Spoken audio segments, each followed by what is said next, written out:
Eklavya foundation नावाची संस्था तू चालवतोस आणि आदिवासी विद्यार्थी जे आहेत त्यांची फक्त शैक्षणिकच नाही तर त्यांची सर्व बाजूने डेव्हलपमेंट व्हावी, विकास व्हावा म्हणून ही संस्था काम करते आज.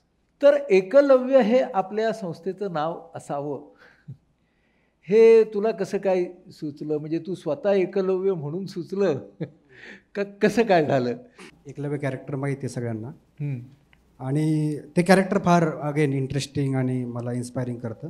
त्या काळातला समजा सर्वोत्कृष्ट आपण जे आता काळातला म्हणून गोल्ड मेडलिस्ट आणि इकडे अर्जुन जो राजाचा पोरगा ज्याला एक सोशो कल्चरल कॅपिटल आहे सोबत, तरीही एकलव्य सर्वोत्कृष्ट.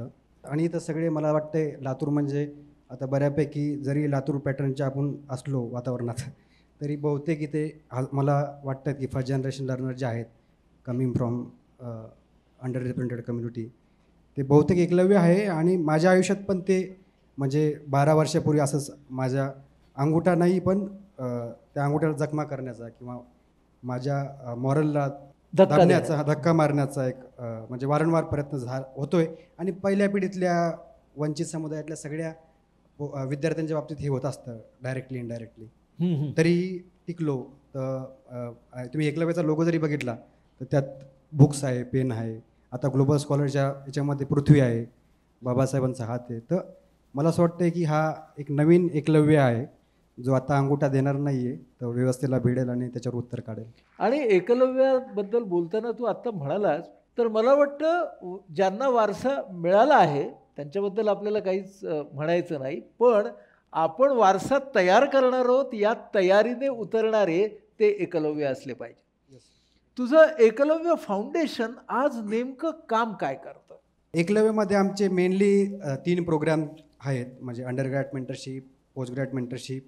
आत्ता आम्ही ग्लोबल स्कॉलर प्रोग्राम लॉन्च केला आहे मागच्या वर्षी आणि आत्ता PhD मेंटरशिप पण आम्ही करतो आहे. तर याच्यामध्ये इयर लाँग मेंटरशिप प्रोग्राम चालतो ज्याच्यामध्ये आम्ही स्पेशली विदर्भ आणि मराठवाड्यात आत्ताच मी काल बीडमध्ये एक वर्कशॉप सुरू आहे आपला रेसिडेन्शियल. तर 1 डे वर्कशॉप चालतात ज्याच्यामध्ये आपण मेनली आउटरीच अवेअरनेस ह्या भागातल्या सगळ्या गडचिरोलीपासून मेळघाटपासून इव्हन नंदुरबार भागात पण आणि विदर्भ मराठवाड्यात तर आपलं एक प्रायोरिटी आहेच. आणि ह्या भागात आपण 1 डे वर्कशॉप्स करतो, आउटरीच करतो, शेकडो वर्कशॉप्स करतो, इन पर्सन करतो, व्हर्च्युअल नाही. आणि नंतर त्याच्यात 3 दिवसीय प्रॉपरली इन हाऊस वर्कशॉप्स करतो ज्यामध्ये जे आमचे अलुमनाय एकलव्यचे किंवा जे रिलेटेबल रोल मॉडेल्स आहेत ते येतात. टाटा इन्स्टिट्यूट, अजिम प्रेमजी, वेगवेगळ्या केंद्रीय विद्यापीठांबद्दल माहिती सांगतात. आणि नंतर मग त्या 3 दिवसाच्या वर्कशॉपनंतर एक 6 महिन्याचा एक proper in house training program चालतो ज्याच्यामध्ये JNU असेल किंवा विविध केंद्रीय विद्यापीठ असेल, TISS असेल, अजिम प्रेमजी किंवा भारतातल्या ज्या टॉप सगळ्याच फील्डमधल्या ज्या इन्स्टिट्यूट आहे तर त्याच्यामध्ये आपण त्यांना प्रॉपरली एंट्रन्सपासनं इंटरव्ह्यूपासनं त्यांचं सगळं तयारी करून घेतो आणि एक पीअर बिल्डअप करायचा प्रयत्न असतो एक मोठा. आणि गेल्या 6 वर्षात सर आपण 2000 विद्यार्थ्यांना इन हाऊस ट्रेन केलं आहे. त्या सगळ्या 1 डे 3 डेज आणि इयर लॉंग मेंटरशिप. जवळपास 1000 विद्यार्थी हे भारतातल्या 80 पेक्षा जास्त विद्यापीठांमध्ये आणि फेलोशिप प्रोग्राममध्ये आहेत. म्हणजे हे सगळे विद्यार्थी पहिल्या पिढीतले ज्यांचं हिस्टॉरिकली कुठंच रिप्रेझेंटेशन होतं, JNU असेल, IIT असेल, IIM असेल, जे विद्यापीठ मी कधी ऐकले नव्हते डिग्रीपर्यंत, त्या विद्यापीठांमध्ये विविध टीच फॉर इंडिया असेल, गांधी फेलोशिप असेल, लॅम्प फेलोशिप असेल, जिथं डायरेक्ट धोरणकर्ते बनल्या सोकॉल्ड आपण म्हणतो बनल्या जातात किंवा जिथं डिरेक्शन मिळते त्या सगळ्या ठिकाणी भारतातली कुठलीही संस्था तुम्ही काढा. आता आमच्याजवळ लँडस्केप मॅपिंग आहे, म्हणजे 250-300 संस्थांची यादी आहे की प्रत्येक थीममध्ये म्हणजे लॉ असेल, मीडिया असेल किंवा स्टेम पण आम्ही आता टार्गेट करतोय की आतापर्यंत आम्ही स्टेम नव्हता फोकस. आपण इथं लातूर पॅटर्नमध्ये अडकलो आहे पण स्टेममध्ये पण आयसर किंवा बाकीच्या संस्था TIFR ज्या आपल्याला अजूनही माहीत नाही ग्रामीण भागात, तर तिथलं रिप्रेझेंटेशन वाढवण्यासाठी आमचं येत्या काळातला प्रयत्न असेल. म्हणजे ही जी 1000 विद्यार्थी आहेत जे आदिवासी भागातून आलेले तरुण तरुणी आहेत, हे आज विज्ञानापासून ते ह्युमॅनिटीज समाजशास्त्र इथपर्यंत, कायद्यापासून ते कलांपर्यंत इतक्या ठिकाणी पदवीचं पदव्युत्तर आणि तू म्हणालास PhD सुद्धा. तर हे PhD करणारे आपले एकलव्याचे किती स्कॉलर्स आहेत? आता पहिल्यांदा पायलट करतोय कारण की आमची जी पहिली बॅच निघाली ती आता अंडरग्रॅड करून मास्टर्स करत आता PhD. नॉलेज प्रोडक्शनमध्ये पुढे बोलेलच, ज्ञान निर्मितीमध्ये या सगळ्या समुदायांचं फार कमी रिप्रेझेंटेशन आहे. आणि म्हणूनच आपल्या ज्या स्टोरी आहेत लिव्ड एक्सप्लेनच्या खूप त्या अर्धवट मांडल्या गेलेल्या आहेत असं माझं वैयक्तिक मत आहे. आणि म्हणूनच आपल्याला प्रॉब्लेम दिसत आहेत ते अजून. तर ह्या समाजांचं रिप्रेझेंटेशन असलं पाहिजे, म्हणून PhD प्रोग्राम खूप महत्त्वाचा आहे नॉलेज प्रोडक्शनच्या बाबतीत. आणि ग्लोबल स्कॉलर प्रोग्रामबद्दल मी विसरलो. लास्ट इयरला जेव्हा मी लंडनहून वापस आलो किंवा लंडनमध्ये असताना मी जिथं राहायचो तिथून बाबासाहेबांचं घर, जिथं बाबासाहेब 1921-22च्या काळात राहत होते लंडन स्कूल ऑफ इकॉनॉमिक्सला. तर तिथे मला जाणवलं की लंडनमध्ये मला फॉर्च्युनेटली म्हणजे 20 विद्यापीठात ॲडमिशन मिळूनही स्कॉलरशिप नव्हती मिळाली. पण चिवणिंगनं तारलं समजा असं म्हणता येईल, की कामामुळे किंवा जे मी प्रेझेंट करू शकलो थोडंफार त्यावेळेस कोणी नव्हतं म्हणतं. पण तिथे गेल्यानंतर मला जाणवलं की ह्या सगळ्या ठिकाणी पण रिप्रेझेंटेशन कमीच आहे. म्हणजे 2% पेक्षा पण रिप्रेझेंटेशन नाही आहे. तर मग ग्लोबल स्कॉलर प्रोग्राम लॉन्च केला, ज्यामध्ये आम्ही मागच्या पायलट बॅचमध्ये प्रायोगिक तत्त्वावर आम्ही 60 विद्यार्थ्यांना ट्रेन केलं, ज्यात ते रेसिडेन्शियल वर्कशॉप्स पण केले. आधी पण तिथे होते, मागच्या वेळेस 2 वर्कशॉप्स केले. आणि त्यातल्या आनंदाची बातमी 50 विद्यार्थ्यांना, आणि हे सगळे पाहिल्यापैकी नॉन इंग्लिश मिडियम बॅकग्राऊंडचे म्हणजे व्हर्नॅक्युलर मिडियमचे 12 राज्यातले विद्यार्थी यांना ऑक्सफर्ड, केम्ब्रिज, कोलंबियापासून ॲडमिशन मिळाले. आणि त्यातल्या 17 विद्यार्थ्यांना 7.5 करोड रुपयाच्या स्कॉलरशिप्स मिळाल्या. आणि हे सगळे तुमच्या माझ्या बॅकग्राऊंडचे लोक आहेत. बरं, तुझा विचार मला असा दिसतोय की ज्या समाजाला वारसा मिळाला, जो अर्जुन समाज आहे, तर त्या समाजाला वारसा मिळाल्यामुळे त्यांना ज्ञाननिर्मिती असा तू शब्द वापरलास, तर त्यांना ज्ञाननिर्मितीची संधी आपोआप मिळत गेली. आपला जो एकलव्य गट आहे, समूह आहे, त्यांना ज्ञाननिर्मितीची संधीच कधी मिळाली नाही. म्हणून त्यांच्या स्टोरी अर्धवट राहिल्या. म्हणून आपल्याला त्यांना ज्ञाननिर्मितीमध्ये आणलं पाहिजे. त्यांना फक्त साक्षर करणं, सुशिक्षित करणं हा एक ध्येय म्हणून ओके आहे, पण त्यांना ज्ञाननिर्मितीसाठी सक्षम करणं, याच्यासाठी त्यांना स्वतःला ज्ञानाच्या अत्युच्च पातळीवरती नेणं हे गरजेचं आहे. म्हणजेच तुझा कार्यक्रम हा सुशिक्षित होण्यापासून ते ज्ञाननिर्मिती करण्यापर्यंत आदिवासी तरुण तरुणींना सक्षम बनवायचा आहे, बरोबर? मला सांग, ही एकलव्य ही कल्पना तुला आली कशी? त्याचं बीज सर आपल्या पुण्यातच आहे. म्हणजे बालपण सगळं ग्रामीण भागात गेलंय. आई बाबा प्रायमरी पण शिकू शकले नाहीयेत, भटक्या समाजातून येतो, ते सगळं बॅकग्राऊंड आहेच. म्हणजे लिव्ड एक्सपिरियन्स. मला कलेक्टर व्हायचं होतं, कारण की बाप आजही 40 वर्षात जागेवर झोपतो, वारकरी संप्रदायाचं एक बॅकग्राऊंड, आणि ते सेन्सिटायझेशन होतं की बाबा आपण पण समाजासाठी काहीतरी करावं. आणि म्हणून कलेक्टर लाल दिव्याची गाडी ह्या याच्यामध्ये ताकद आहे की आपण एक जिल्ह्याचं बॉस होऊन काहीतरी चांगलं काम करू शकतो. त्या वयाची समज म्हणून पुणे गाठायचा प्रयत्न केला. पुण्यात गेलो पण, आणि फर्ग्युसन सारखं कॉलेज माहीत नव्हतं, चांगली टक्केवारी होते, सो कॉल्ड मेरिटमध्ये पण बसत होतो. पण पुण्याची डेट त्यावेळेस ऑफलाईन होतं, आणि ते डेट्स आठवड्याभरात सगळ्या संपून गेल्या. आणि मग शेवटी मॉडर्न शिवाजीनगर 5ला ॲडमिशन घेतली. पण त्या 6 महिन्यात जेवढं हिम्युलेशन झालं, म्हणजे तुमच्या कपड्यावरून, आज तरी समजा कोट बीट थोडंसं बूट घालून आहे, जीन्स पॅन्ट घालून, त्यावेळेस ते आपले काहीतरी गावंट चप्पल, आपली धड मराठी ॲक्सेप्टेबल नाही आहे. म्हणजे मला जेवढा इंग्रजीचा त्रास नाही झाला तेवढा मराठीचा त्रास त्या पुण्यात झाला. म्हणजे ते झालं. आर्थिक मला त्यावेळेस वर्करनी वाटायचं की मी जे 10,000 रुपये घेऊन आलो ते 2-4 महिने टिकले, ते संपले. BA ला ॲडमिशन आहे म्हणून हॉस्टेलला पण ॲडमिशन नाही दिली मला. पण त्यांचं म्हणत होतं तू BA ला ॲडमिशन घेतली, BSc ला का नाही घेतली?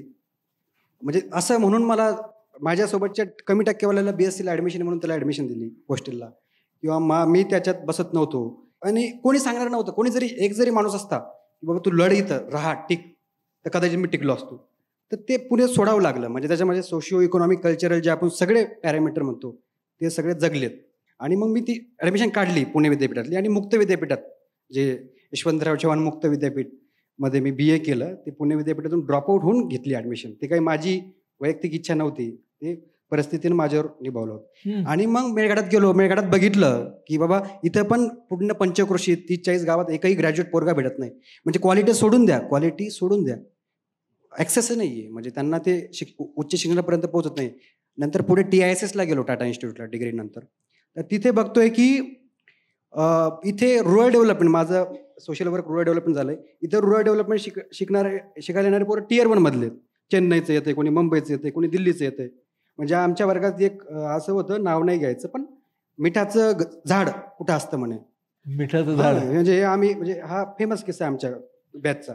तर म्हणजे असे लोक आहेत, म्हणजे हे शेवटी ज्ञानामृत. म्हणजे तुम्हाला मिठाचं झाड माहित नाही, वय तुमचं वय 21, तुम्ही डिग्री करून आला, एवढ्या मोठ्या दिल्लीच्या कॉलेजमधून शिकून आला.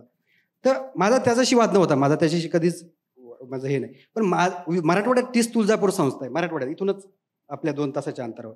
पण तिथं आजूबाजूच्या गावातमध्ये बाबा टाटा म्हणजे ही कंपनी आहे, काही कॉलेज बिलेज त्यांना काही माहित नाही. म्हणजे अशी परिस्थिती. आणि तिथं विदर्भ मराठवाड्यातलं रिप्रेझेंटेशन, ग्रामीण भागातल्या शेतकऱ्यांच्या पोरांचं रिप्रेझेंटेशन नाही. आणि मग ते असेल की बाबा इथं दिल्लीहून मुंबईहून लोक येऊ शकतात, तर आपलं रिप्रेझेंटेशन नाही का? मग ते सगळे ट्रिगर आणि सगळे जे बालवाडीपासूनचे किंवा हे 30 पर्यंतचे जे सगळे प्रसंग आहेत ते एकत्र होऊन कदाचित हे निर्माण झालं किंवा तयार झालं. पण तेव्हा पण तो कॉन्फिडन्स नव्हता की बा आपण याला संस्थात्मक रूप देऊ. पण मला सांग बघा, तू आता म्हणजे ग्रॅज्युएशन केलंस, पोस्ट ग्रॅज्युएशन केलंस, लंडनला जाऊन पुढचं शिक्षण केलंस. अशा वेळेला जेव्हा माणूस परत येतो ना, तेव्हा त्याच्या डोक्यात एक असतं की आता आपण तर सेटल झालो, आता आपण आपलं बघू. तर मग तू काय केलंस की तू सेटल होण्याच्या ऐवजी किती जास्त तरुणांना अनसेटल करता येईल असा प्रयत्न तू का बरं केलास? मला असं वाटतं की ज्या विद्यार्थ्यांसोबत आम्ही काम करायचा प्रयत्न करतोय ते खूप महत्त्वाचं आहे सर. म्हणजे माझं मत आहे की एज्युकेशन, क्वालिटी एज्युकेशन हे तुमच्यासाठी मोठं कॅपिटल आहे, जे तुमचा 4-5-10 पिढ्याचा बॅकलॉग भरून काढू शकतं. 4-5 पिढ्यांचा बॅकलॉग भरून काढू शकतं. माझं उदाहरण बघा ना, कदाचित मी गावाकडे असतो किंवा मी स्पर्धा परीक्षेमध्ये किंवा ट्रॅडिशनल वे मध्ये अडकला असतो, मी काहीतरी कुठेतरी चिपकला असतो, क्लास 4 झाला असतो नोकरी बिकरी काहीतरी केली असते. पण जे आज करू शकलो किंवा लंडनला जाऊ शकलो, कदाचित ते जर इंटरव्हेन्शन नसतं माझ्या आयुष्यात एज्युकेशनचं, टीसचं किंवा कुठलं, तर माझ्या अजून 4-5 पिढ्या गेल्या असत्या. तर माझ्याकडे पण थोडीफार जमीन आहे. पण माझं म्हणजे हे, आणि अशी कितीतरी उदाहरणं आहेत, हजारो उदाहरणं आमच्यासोबत आहेत. रिलेटेबल रोल मॉडेल बाबासाहेबांपासून आपल्याला 100 वर्षापूर्वीचं उदाहरण आहे की ते एज्युकेशनच तुम्हाला आहे की जे तुम्हाला तसं क्रिटिकल कॉन्शियसनेस पण देतं आणि लीडर म्हणून पण घडवतं आणि तुम्हाला ते इकॉनॉमिकली पण अपलिफ्ट करतं. अगदी बरोबर. मग आता तू जेव्हा या तऱ्हेच्या वंचित तरुणामध्ये स्वतःला पाहतोस, बरोबर आहे, पुढे अशा किती तरुणांपर्यंत जाण्याचा बेत आहे, योजना आहे? माझं तर स्वप्नच आहे विद्यापीठच काढायचं. चांगलं आहे विद्यापीठ काढायचं. म्हणजे लॉंग टर्म स्वप्न आहे. तर ते कितपत, आणि जगाला जसं आपले राजकारण जगाला हेवा वाटेल असं, तर ब्लॉकचेन, आर्टिफिशियल इंटेलिजन्स, ChatGPT सगळ्या गप्पा सुरू आहेत. पण आमच्या भागात नाही पोहोचत. आता किती मला माहित नाही, इथपर्यंत लातूर शहरात तरी पोहोचला असेल, पण माझ्या मेळघाटात, माझ्या गडचिरोलीत, माझ्या नंदुरबारमध्ये किंवा नोआपाडा, कालांडी या सगळ्या भागात कुठे पोहोचतात त्या गोष्टी? या सगळ्या लिबरल लोकांच्या गप्पा मारण्यावर आपल्या गोष्टी आहेत सगळ्यावरच्या, पण हे पोहोचतं कुठे? तर माझं आहे की आपलं हे सगळे जे ग्लोबल नॅरेटिव्ह, जे जगाला लिबरल आर्ट नावासारखा विषय, कोणाची चेन आहे? मला लिबरल आर्ट आत्ता माहीत पडलं 3-4 वर्षापूर्वी, किंवा लिबरल आर्ट नावाचं, पण मी त्याला काहीच वेगळं समजायचो. म्हणजे एकलव्य सुरू झाल्यानंतर बाबा लिबरल आर्ट नावाचा पण कोर्स. तर असे जे जगाला कंटेम्पररी कोर्सेस आहे, आणि हे सगळे कोर्सेस कसे डेमोक्रेटाईज होतील, तर हे घेऊन जाण्याचा प्रयत्न या काळातला असेल. आणि आता आम्ही सांगतो की पुढच्या 10 वर्षात आमचं स्वप्न आहे की 20,000 विद्यार्थी तरी या सगळ्या हायर एज्युकेशन इन्स्टिट्यूशनमध्ये गेले पाहिजेत. आणि भारतातल्या जेवढ्या Tier 1 संस्था आहेत, national institute of research framework नावाची एक रँकिंग होती, तेवढ्या सगळ्या जेवढ्या रँकिंगचे इन्स्टिट्यूट आहे, त्या सगळ्या इन्स्टिट्यूटमध्ये मी तुम्हाला इथं आवर्जून सांगेल की पुढच्या 10 वर्षात एकलव्यमधून जे विद्यार्थी जातील, त्या सगळ्या प्रत्येक थीममध्ये, national school of drama, FTI मध्ये मागच्या वर्षी आमचे विद्यार्थी आहेत, त्या सगळ्या थीम वाईज इन्स्टिट्यूट पण आम्ही टार्गेट करणार. आणि डॉक्टर जेव्हा 10 वर्षात लातूर वेदचा 22वा वाढदिवस जेव्हा राहील, तेव्हा नक्की सांगतो की एकलव्यचे विद्यार्थी सगळ्या ठिकाणी राहतील. वाह वाह, क्या बात. हे जे स्वप्न आहे ना की वंचितांचं विद्यापीठ व्हावं, ज्यांना आतापर्यंत संधी नाकारली गेली, जी आपल्या घटनेने दिलेली संधी आहे ती नाकारली गेली, त्यांना ती संधी मिळावी, हे स्वप्न खूप मोठं आहे. तर हे जे सगळे डिप्राइव्ड आहेत, सामाजिक, आर्थिक, जातीय, सगळ्या दृष्टीनं, या तरुणांच्या समस्या काय आहेत, त्यांच्या अडचणी काय आहेत, पहिल्या पिढीमधून स्वतःला पुढे नेणाऱ्यांचा स्ट्रगल नेमका काय? आता किशोर बेटेकर नावाचा आमचा विद्यार्थी, जो आता टाटा इन्स्टिट्यूटमध्ये मास्टर्स करतो एज्युकेशन, त्या तालुक्यातला तो पहिला कदाचित टीसला जाणारा विद्यार्थी आहे. तर त्याचा जो स्ट्रगल सांगतो, तो बालवाडी केला आणि त्याला घरात कोरकू भाषा आणि प्रायमरीला आला तुला मराठी बोर्डाचं प्रेशर, म्हणजे त्याला मराठी ही जशी माझ्या आयुष्यात इंग्रजी परकी भाषा आली तशी त्याच्यासाठी मराठी. मार्केट MP बॉर्डर आणि मार्केटमध्ये हिंदी बोलावं लागतं. आता तो टीसमध्ये इंग्रजी शिकतोय. म्हणजे किती मोठा हा स्ट्रगल आहे. म्हणजे हा एक जस्ट उदाहरण दिलं आहे. आणि त्याचा आश्रम शाळेतला स्ट्रगल, त्याचा जिल्हा परिषद शाळेतला, तिथं एकही फार तुरळक 5% पण कोरकू शिक्षक नाही. मग ते कोणत्या अर्थाने त्यांना कल्चर समजून त्यांचं लिव्ड एक्सपिरियन्स समजून शिकवणार आहेत. सगळे बाहेरचे शिक्षक आहेत. ते कसं रिलेट करणार आहेत त्यांची जर्नी, कसं कोरकूंना मराठीत त्यांना ते पेडॉगीमध्ये प्रचंड गॅप आहे. आजही ते विद्यार्थी स्ट्रगल करतात. तर हे तिथलं उदाहरण आहे. आजही म्हणजे आता मी नंतर मग हायर एज्युकेशनमध्ये गेलो. मी जे पुण्यात ड्रॉपआउट झालो त्याच्या मागची कारणं काय आहेत? लॅक ऑफ इन्फॉर्मेशन, जी माहितीचा अभाव, किंवा फर्ग्युसन कॉलेजच्या डेट्स हे आहेत, किंवा असं नावाचं कॉलेज पण आहेत की जे महाराष्ट्रातलं एकमेव चांगलं कॉलेज, किंवा सेंट झेवियर आहे, किंवा JNUमध्ये हे कोर्सेस आहे, फॉरेन लँग्वेजचे कोर्सेस आहे, लिबरल आर्ट नावाचा कोर्स आहे, किंवा माहितीचा अभाव. पण ते माहिती जरी भेटली तर पुढं गाईड कोण करणार? मी जेव्हा अब्रॉडला अप्लाय करत होतो मला 20 विद्यापीठातून ॲडमिशन भेटली होती, पण स्कॉलरशिपबद्दल इन्फिरियर कॉम्प्लेक्स होता की बाबा मी लिंक्डइनला लोक बघायचो की सगळे यांचं कल्चरल कॅपिटल हे दिल्ली मुंबईचे लोक, आपला कुठे नेम लागतो, म्हणजे असा इन्फिरियर कॉम्प्लेक्स, आपण कुठे टिकणार एरियासमध्ये. तर ते एक म्हणजे माहितीचा अभाव, मार्गदर्शन, त्यामुळे येणारा आत्मविश्वास आणि सगळ्यात मोठं रिलेटेबल रोल मॉडेल. माझा रिलेटेबल रोल मॉडेल पुण्या मुंबईचा नाही होऊ शकत, दिल्लीचा नाही होऊ शकत. मी त्याचा जर्नी रिलेट नाही करू शकत. माझ्या भागातला कोणीतरी विद्यार्थी पुण्यात गेला, माझ्या भागातला कोणीतरी विद्यार्थी JNUला गेला, माझ्या भागातला कोणीतरी विद्यार्थी हार्वर्डला गेला, ऑक्सफर्डला गेला, तर मी त्याचा जर्नी फॉलो करू शकतो. कारण की त्याचं माझं सोशल इकॉनॉमिकल कल्चरल जे बॅकग्राऊंड आहे ते बऱ्यापैकी सिमिलर आहे. तर ते रिलेटेबल रोल मॉडेल लॅकिंग आहे, जे आम्ही 1000 आतापर्यंत पोहोचू शकलो. म्हणून आम्ही याला चळवळ म्हणतो. याचं वैशिष्ट्य काय? आम्ही एवढ्या कमी रिसोर्सेसमध्ये काय एवढं पोहोचू शकलो की आमचे 2, 7, 30, 80 हे स्वतः ब्रँड अँबॅसेडर होत गेले. आणि त्याच्या गावात, त्यांच्या झोपडपट्टीत, त्यांच्या वस्त्यांमध्ये ते दूध झालेत. आणि ते ही सगळी चळवळ डेमोक्रेटाईज करायला मदत करत आहेत. तर रिलेटेबल रोल मॉडेल नाही आहेत आपल्या भागात. आता बाबासाहेब का रिलेट होत आहेत? म्हणजे एवढ्या एका काळी शाळेच्या बाहेर बसणारा माणूस, आज घटनेचं ड्राफ्टिंग कमिटीचा अध्यक्ष, आणि आजही कंटेम्पररी नॉलेज, म्हणजे आपणही त्यांचे पुस्तक वाचतो, रेफर करतो. कुठलाही विषय असेल, महिलांचे प्रश्न असतील किंवा मायनॉरिटीचे प्रश्न असतील, आपण बाबासाहेबांना साईट करतो. म्हणजे एकेकाळी शाळेच्या बाहेर बसणारा विद्यार्थी कोलंबियाचा one of the best scholar बनतो जगातला. तर म्हणजे हे कसं, आणि तो आमच्यासाठी रिलेटेबल रोल मॉडेल बनतो. तर हे जे 3-4 कारण आहेत मला हे वाटतं. आणि इन्स्टिट्यूटमध्ये गेल्यानंतर पण मला माहित नाही इथं किती समाज कल्याणचे हॉस्टेलचे विद्यार्थी आलेत किंवा आदिवासी, मी स्वतः समाज कल्याणला राहिलो. तर तिथे गेल्यानंतर जो स्ट्रगल असतो, जो मी सांगितला डॉक्टर, की मागच्या 5 वर्षात गव्हर्नमेंटचा डाटा आहे की मागच्या 5 वर्षात SC ST आणि OBC NT DNT या घटकातले, आता हा कॉन्स्टिट्युशनल आहे म्हणून डाटा अवेलेबल कॅटेगरी आहे, तर 25,000 विद्यार्थी हे IIT IIM आणि सेंट्रल युनिव्हर्सिटीज या मेन स्ट्रीम इन्स्टिट्यूट मानतो आपण, इथून ड्रॉपआउट आहे. 25,000 ही छोटी संख्या नाही आहे. तिथे गेल्यानंतर जो स्ट्रगल आहे, जो मी टाटामध्ये पण अनुभवला, मला पुण्यातून तर बाहेर यावं लागलं, आणि लंडनमध्ये पण अनुभवला. तर ते गेल्यानंतर पण आम्ही, म्हणजे तो जो स्ट्रगल आहे त्याच्यासाठी पण आमचा प्रयत्न असतो की तिथे गेल्यानंतर ते पिअर बिल्डअप करणे, ते नेटवर्क बिल्डअप करणे, कॉलेजेससोबत मीटिंग करणे, आणि त्यांना कंटिन्युअस हँड होल्डिंग आणि सपोर्ट करणे, आणि या विद्यार्थ्याला आधार देणारी व्यवस्था निर्माण करणं हेच एकलव्याचं काम आहे. तू जे म्हणालास की अशी एक अनुकरणीय व्यक्ती पाहिजे, रोल मॉडेल पाहिजे, ज्याच्याशी मला नातं जोडता येईल, रिलेटेबल. आणि अजून एक शब्द मला सुचला की हे सगळं कंटेम्पररी पाहिजे, समकालीन पाहिजे. हा मला वाटतं खूप महत्वाचा एकलव्याच्या कामाचा गाभा आम्हाला दिसतोय. म्हणजे असं म्हणता येईल का रे की एका बाजूने एकलव्य हे त्या व्यक्तीला घटनेने कागदावर दिलेले हक्क जगण्यामध्ये पोहोचवण्यासाठी मदत करते. येस, म्हणजे सम एक्सटेंट.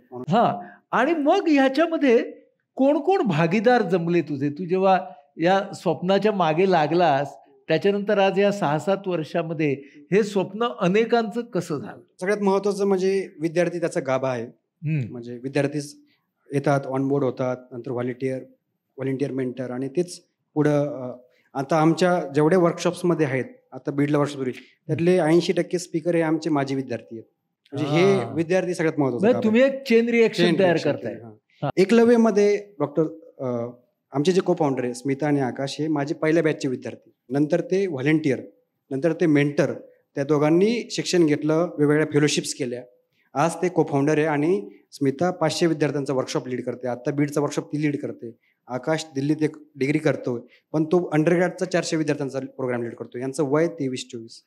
म्हणजे ही आणि हे दोघं पण म्हणजे मी आवर्जून उल्लेख केलेला त्या कम्युनिटीचा. स्मिता बेलदार समाजाची आहे, ती भटक्या समाजातून. आकाश शेड्यूल कास्टमधून येतो, त्याला एकल पालक आहे, फक्त आई. आणि हे आज लीडर म्हणून आहेत. या व्यवस्थेनं यांना कधीच, म्हणजे मी असं म्हणत नाही आहे, पण हे मॉडेल, पण असे मॉडेल्स नाहीत आपल्याकडे जिथे ह्या लिडरशिपला ॲक्सेप्ट करून म्हणजे स्पेस देईल. प्रशांत माझा ज्युनियर होता टाटा इन्स्टिट्यूटला, तो आम्ही चौघांची एक टीम आहे, को फाउंडिंग टीम. आमच्यासोबत जे आता काम करणारे लोक आहेत ते आमचे एकलव्यचेच असोसिएटेड किंवा विद्यार्थी राहिले, ते फुल टाईम काम करतायत. आणि आमच्याकडे 300 लोकांची मेंटर्स कम्युनिटी. यात पण आमचे 70% जे आहेत ते आमचे माजी विद्यार्थी किंवा करंट स्टुडंट्स आहे. आमच्याकडे आता बऱ्यापैकी भागीदार म्हणजे आता तुम्ही म्हणतात यवतमाळला ज्या कॉलेजला मी शिकवायचो 2 वर्ष, सावित्री ज्योतिराव, तिथं जे पायलट सुरू झालं, डॉक्टर अविनाश शिर्के असेल, धरणे सर असतील, हे सुरुवातीपासून सपोर्ट आहे. जिथं रिसोर्सेस नसताना त्या लोकांनी आम्हाला स्पेस दिला. तिथं आजही 6 वर्ष झाले रेसिडेन्शियल आपला प्रोग्राम चालतो. औरंगाबादला चालतो, नागपूरला चालतो. तर आम्ही कोलॅबोरेटिव्ह एफर्ट्सना पण पुढे घेऊन जातोय.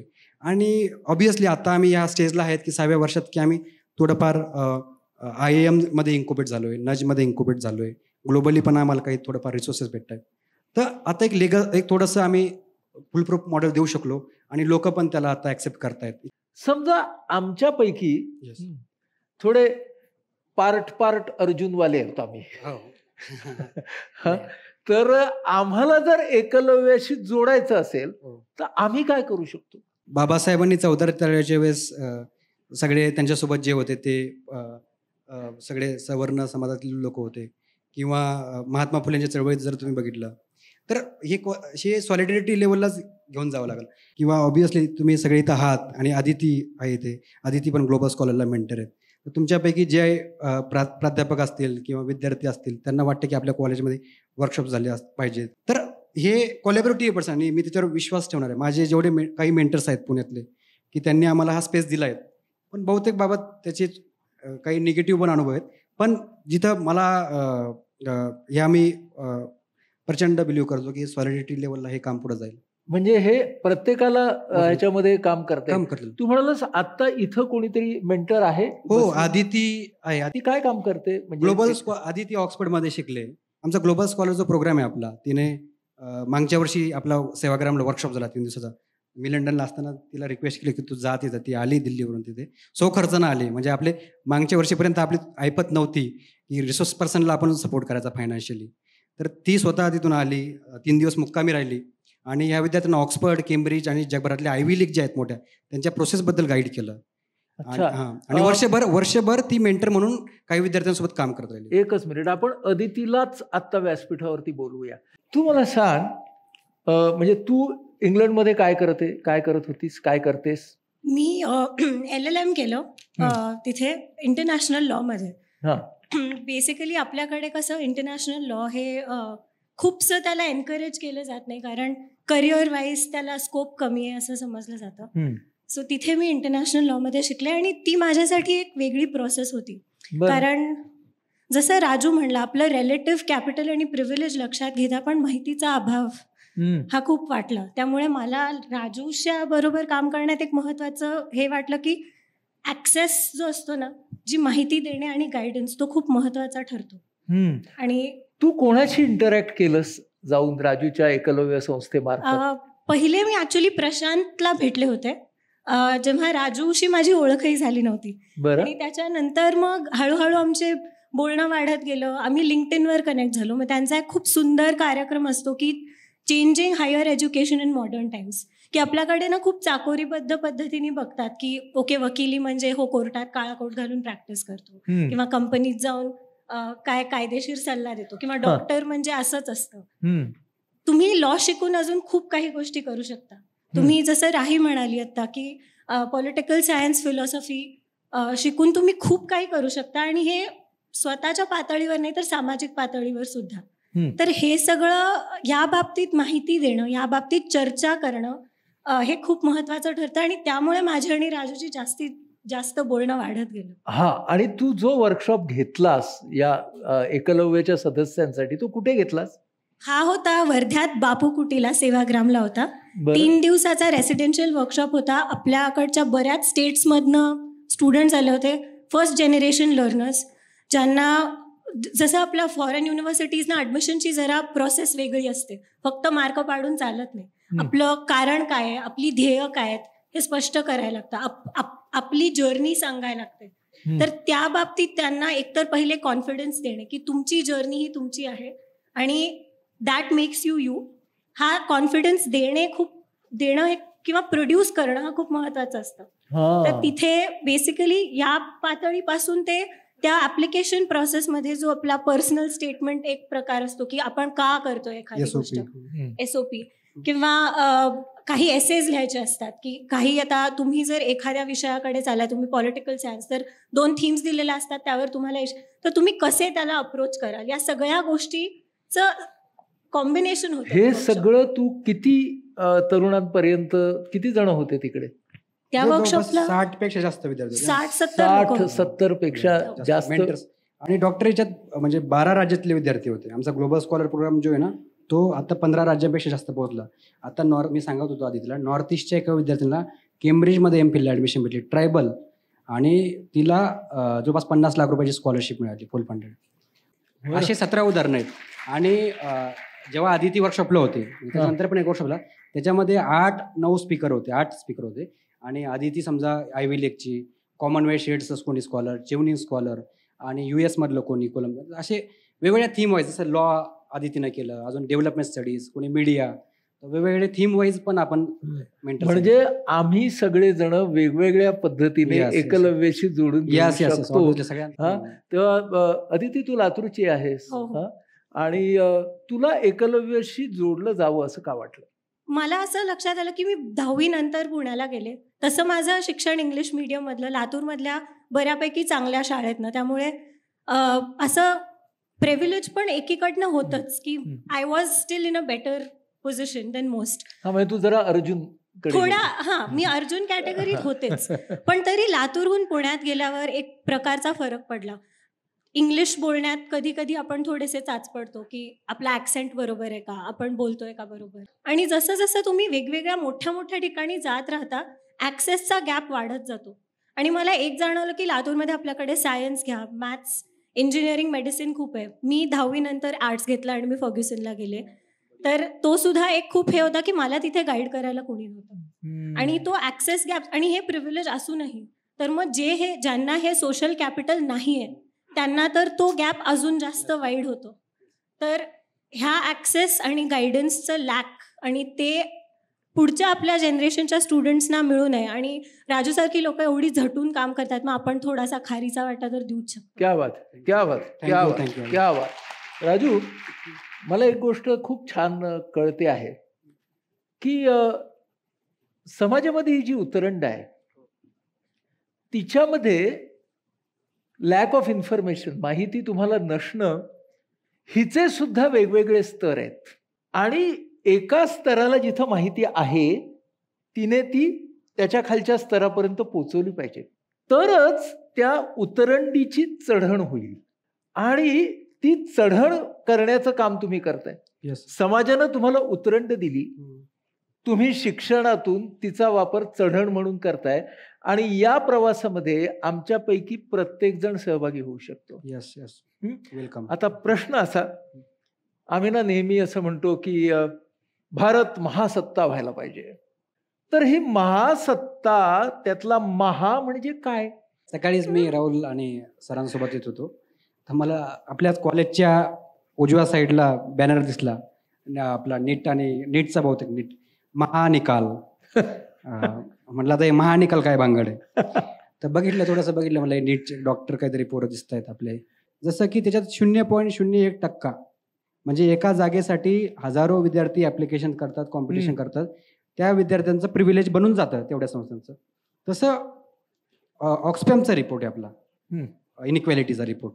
आता मेळघाटला मी होतो 14-15 ऑगस्टला, तर तिथे 40 गावांसाठी डॉक्टर आजही आंदोलन करावं लागतं लोकांना की आमच्याकडे रोड नाही आहे, पाऊस पडला मोठा तर तिथं डिलिव्हरी करण्यासाठी म्हणजे तिथं आजही PSCचा शिवाय दुसरा पर्याय नाही आहे. म्हणजे तिथं ते ट्रान्सपोर्ट कम्युनिकेशनच बंद होऊन जातं. म्हणजे 77 वर्षानंतर आजही त्यांना बेसिक ॲम्युनिटीजसाठी संघर्ष करावा लागतो. माझा DNT समाज डिनोटिफाय, मी परवा कॉन्फरन्सला होतो पुणे विद्यापीठात, आपण CA NRCच्या आपण महत्त्वाचा विषय चर्चा करतोय, पण तुम्हाला हे माहिती आहे का आजही जे शहरात तुम्ही बघा, लातूरमध्ये असेल, पुण्यात किती सापडतात, मुंबईत किती सापडतात, जो भटका समाज आहे डिनोटिफाईड ट्राईब जो शहरात येतो, पारधी असेल, आमचा वडर असेल, आमचा छप्परबंद असेल, हे सगळे जे समाज आहे डिनोटिफाईड, यांच्याकडे आजही बहुतेकांकडे आधार कार्ड नाही आहेत. मग आपण कुठल्या महासत्ताच्या गप्पा मारतोय? तर माझं म्हणणं आहे की जोपर्यंत तळागाळात हे पेनिट्रेट होणार नाही, शेवटच्या माणसं माझ्या गडचिरोली, कालाहांडी, नॉर्थ ईस्ट, आता मणिपूरचं प्रकरण बघा डॉक्टर, आपण काय उदाहरण सेट करतोय जगासमोर? शेवटच्या माणसाला जोपर्यंत आधार खऱ्या अर्थाने मिळत नाही, त्याचं सक्षमीकरण होत नाही, तोपर्यंत त्या या शब्दाला फार काही अर्थ नाही. या टप्प्यावरती तुला प्रश्न विचारतो, कारण तू शिक्षणामध्ये काम करतोस. शिक्षणाचा हक्क, राईट टू एज्युकेशन, हा पुन्हा संविधानाचा आहे. संविधानाची एक व्यक्ती म्हणून तू कोणत्या कोणत्या पातळीवरती स्वतःला कसा जोडतोस? हो, म्हणजे ऑब्व्हियसली राईट टू एज्युकेशन किंवा डेमोक्रेटायझेशन जो मुद्दा आहे, लोकशाहीकरण, आम्ही ते नेहमी वापरतो की आमचं टॅगलाईन आहे की democratization of higher education and leadership opportunities. तर त्या पातळीवर तर ऑब्व्हियस आहे, पण बाबासाहेबांनी एक महत्त्वाचं वाक्य म्हणलं होतं, ही जर घटना मिसयूज झाली तर मी पहिला याला विरोध करणारा व्यक्ती असेल. तर मला असं वाटतं ते घटना प्रोटेक्ट करण्याचं काम जसं राजवैभव काम करतोय, तर ते थोडं का होईना एकलव्याच्या माध्यमातून आम्ही जे इक्विटी, डायव्हर्सिटी किंवा आपण जस्टिस आणि इक्वेलिटीचं प्रिएम्बलचे शब्द महत्त्वाचे, तर ते ह्या कामाच्या माध्यमातून आम्ही थोडा का होईना खारीचा वाटा करायचा प्रयत्न करतोय आणि तू संविधानाशी जोडतोय तुझ्या कामातून.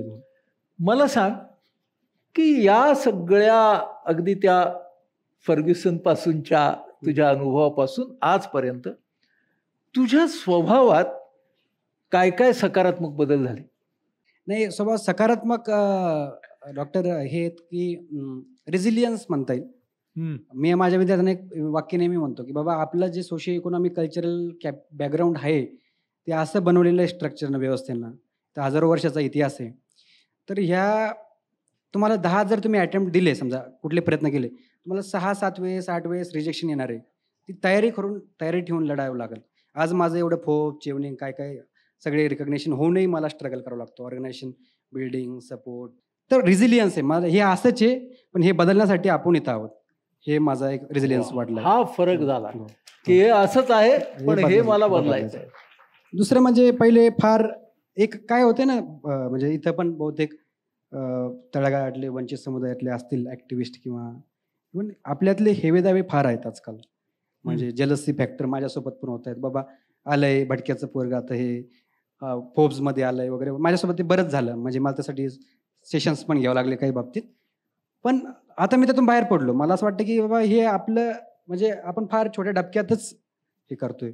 आपली लढाई फार मोठ्या व्यवस्थेविरुद्ध आहे, एका स्ट्रक्चर विरुद्ध आहे. स्ट्रक्चर खूप रिजिड आहे, ते हजारो वर्षाचं स्ट्रक्चर आहे आणि हे ग्लोबली असंच आहे. ग्लोबल साऊथ नॉर्थ जर बघितलं, ब्लॅक मुवमेंट बघितलं, तर मला असं वाटतं की माझी एनर्जी, मला तिथं माझं ध्येय फिक्स आहे, मला हे स्ट्रक्चर ब्रेक करण्यासाठी माझं काम आहे. तर मी तिथं आता बऱ्यापैकी स्ट्रॉंग झालोय की कितीही अडचणी. म्हणजे स्वभावातला अजून एक महत्वाचा बदल हा झालाय की डबक्यामध्ये लढायचं नाहीये, महासागरातली लढाई आहे.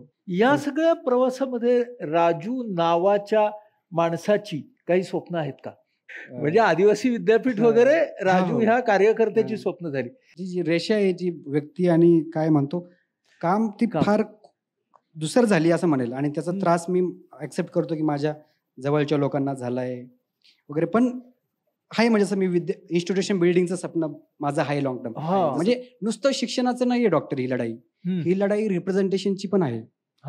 ही लढाई तुम्ही समजून घ्या की आजही IIT IIM मध्ये 10% जास्त प्रोफेसर ह्या वंचित, ज्यांची लोकसंख्या 75 ते 80% आहे, त्यांचं रिप्रेझेंटेशन 5-10% जास्त नाही. Same about academia, same about law मध्ये बघा तुम्ही. आधी ते सांगेल की हायकोर्ट, सुप्रीम कोर्टमध्ये काय रिप्रेझेंटेशन आहे, डिस्ट्रिक्ट कोर्टात तुम्ही जाऊन बघा काय कोणाचं रिप्रेझेंटेशन. मीडियामध्ये बघा, ऑक्सफॅमचा रिपोर्ट आहे, 1% सगळे न्यूज चॅनल कोण ओन करतंय आणि कोण एडिटर आहे. मग तुमच्या स्टोरीज कोण सांगणार, म्हणजे मेळघाटातल्या स्टोरीज कोण सांगणार. कोरकू पत्रकारच नाही, माडिया पत्रकारच नाहीये. हे आपलं आता जे मणिपूरचं प्रकरण झालंय तिथं जर कुठला तरी आपला आदिवासी तरुणी पत्रकार असतं कदाचित ते ग्रासरूटचं आलं असतं. तर ही लढाई ही रिप्रेझेंटेशनची आहे. म्हणजे संघर्ष हा फक्त शिक्षणाचा नाहीये, तो समावेशाचा इक्विटी डायव्हर्सिटी इन्क्लुजनचा आहे. आणि हायर एज्युकेशन त्यासाठी टूल आहे. आणि या सगळ्या संस्था मला वाटतं की ते ब्रिज करेल. ज्या वेळेला अशा व्यक्तीच्या सोबत आपण राहतो तेव्हा आपल्यावरती काय काय परिणाम होतात?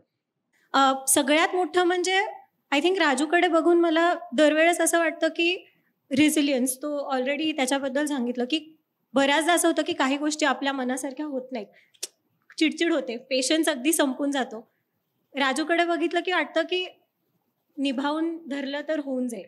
माणसं जोडण्याची त्याची जी कला आहे की एवढी मोठी त्यांनी जी स्वतःची कम्युनिटी तयार केली. एकलव्य ही ऑर्गनायझेशन, एकलव्य हे मुव्हमेंट म्हणतो, चळवळ आहे. तर चळवळ ही माणसं जोडल्याशिवाय शक्यच नाही. आणि ती राजू आणि प्रशांत हे मला दोन माहिती आहेत, व्यक्ती म्हणून जसे आहेत ना, म्हणून ती माणसं जोडली राहते. आणि तो जो आमचा समूह आहे, तो जो गट आहे, तो जो परिवार आहे, तो वाढत चाललाय. मला खूप शिकता आलं कारण त्यांचे लिव्ड एक्सपिरियन्सेस आहेत. आपण वाचतो, आपण कदाचित थोडंसं सहानुभूती, एम्पथाईज करायचा प्रयत्न करतो, पण ज्यांचं जे अनुभव आहे त्यांना ते अनुभव शेअर करायचा स्पेस दिली पाहिजे. तुम्ही स्पेस ऑक्युपाय करून तुमच्या प्रिव्हिलेजवर बसून तुम्ही इतरांबद्दल बोलताय, हे थोडंसं कुठेतरी चुकतं. ज्यांचे त्यांचे अनुभव, ज्यांचे त्यांचे स्ट्रगल्स बोलायची संधी त्यांना मिळाली पाहिजे. आणि हे सगळ्यात महत्त्वाचं मला राजूकडनं शिकता आलं. वा, क्या बात, क्या बात. नाही म्हणजे आदिती बोलली तसं एम्पथी महत्वाची आहे, सिंपथी नको. एम्पथी महत्वाची आहे, सिंपथी नको. मला वाटतं हा फार छानच मुद्दा आपल्याला मिळाला. एम्पथी आणि सिंपथी याच्यामध्ये फरक असा आहे की एम्पथीमध्ये आपण समोरच्या व्यक्तीच्या भावनांमध्ये स्वतःला ठेवतो, पण त्यामध्ये वाहत जात नाही. तर आपण त्या भावनांमधून जाण घेतो आणि विचार करायला लागतो की या भावनांबरोबर जोडण्याचे मार्ग कोणकोणते आहेत. आणि मला वाटतं जर आपण या एम्पथीने पुढे गेलो तर एकमेकांचा मार्ग आपल्याला ओळखता येईल आणि एकमेकांचे मार्ग आपल्याला कुठे जोडता येतात हे सुद्धा कळेल.